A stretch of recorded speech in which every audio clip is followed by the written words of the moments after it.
Je voudrais ouvrir les Écritures, et je voudrais commencer par l'introduction. Matthieu chapitre 6, verset 9. Je vous demande de vous concentrer, de recevoir le plus possible ce matin. Déconnectez-vous de tout, du WhatsApp, du Facebook. Connectez-vous. Vous avez il y a une convocation solennelle avec Dieu ce matin. Matthieu chapitre 6, verset 9. Dit les Écritures. Vous donc, priez ainsi, notre Père qui est dans les cieux, que ton nom soit sanctifié, que ton règne vienne, que ta volonté soit faite, comme dans le ciel, aussi sur la terre. Je voudrais parler avec deux types de personnes. Ce message s'adresse à deux types de personnes. Aux nouveaux convertis, à ceux qui sont nouveaux dans la foi. Numéro 2, à ceux qui ont déjà une certaine d'années dans la foi. Vous allez voir, je vous amène quelque part. Je voudrais te parler aujourd'hui. Dieu m'a dit, Pasteur José, je voudrais que tu actives ma volonté sur mon peuple. Je répète de nouveau, qu'est-ce que c'est activer? Le mot activer, c'est quelque chose qui dort et quand nous l'activons, se réveille. Amen. Pourquoi je vous dis ça? Parce que le plus grand nombre de personnes pensent, croient qu'ils sont dans la volonté de Dieu. Ou bien qu'ils font la volonté de Dieu. Et je voudrais activer par le Saint-Esprit vraiment la révélation de qu'est-ce que c'est faire la volonté de Dieu. Je pourrais vous prêcher de beaucoup de sujets. Si voulez-vous écouter d'autres sujets, vous savez d'autres pasteurs que vous pouvez l'écouter. Mais je vais écouter et je vais prêcher ce que Dieu me dit de faire. Ce que Dieu dit de faire. Je pourrais vous prêcher du mariage, je pourrais vous prêcher des entreprises, je pourrais vous prêcher de la joie de vivre, pas mal de choses. Mais ce n'est pas le but. Ce n'est pas le point de départ pour une saison.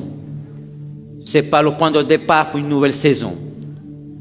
Nous devons mettre des fondements dans notre vie pour soutenir de ce qui va arriver dans notre vie. Tout ce qui est apostolique met de fondements. Et je voudrais mettre un fondement dans votre vie spirituelle afin que vous ayez une vie solide, afin d'édifier ce nouveau bâtiment pour cette année 2021. Amen. Je vous ai dit encore une fois, 80% les gens croient, disent qu'ils sont dans la volonté de Dieu. Je voudrais vous donner quelques définitions d'abord de qu'est-ce que c'est la volonté de Dieu. Numéro 1, dans l'Ancien Testament, les gens cherchaient à faire la volonté de Dieu. Les gens qui étaient conduits par Dieu, Dieu leur parlait directement à leur cœur, par une voix audible. Il leur donnait des instructions, comme nous avons vu à Abraham, comme nous avons vu à Moïse, à Élie, à Élisée et à d'autres prophètes. Dieu leur a parlé audiblement à leur cœur. Dieu leur a donné des projets. Dieu a parlé de sa volonté à leur cœur. Mais la plupart des gens ne connaissaient pas qu'est-ce que c'était la volonté de Dieu. Ils ne savaient pas qu'est-ce que c'était. Seulement les gens qui étaient choisis pour faire un travail pour Dieu, pour faire un projet pour Dieu. Dieu a parlé à Moïse et il lui a dit, je veux que tu sois le pasteur de 3 millions de personnes. C'est ma volonté. La volonté de Moïse était dans le palais royal. Il avait une autre destinée. Il croyait qu'il avait une autre destinée. Il avait d'autres projets. Il avait d'autres ambitions. Mais Dieu s'est révélé à son cœur. Et Dieu lui a révélé ses projets, sa volonté. Et c'est comme ça que cet homme a connu la volonté de Dieu.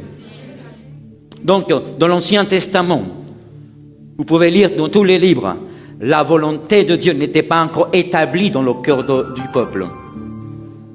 Les gens, la volonté de Dieu n'était pas quelque chose comme un fondement que tout le monde savait qu'est-ce que c'était la volonté de Dieu. Seulement dans le Nouveau Testament, Jésus-Christ est venu mettre un fondement de la volonté de Dieu.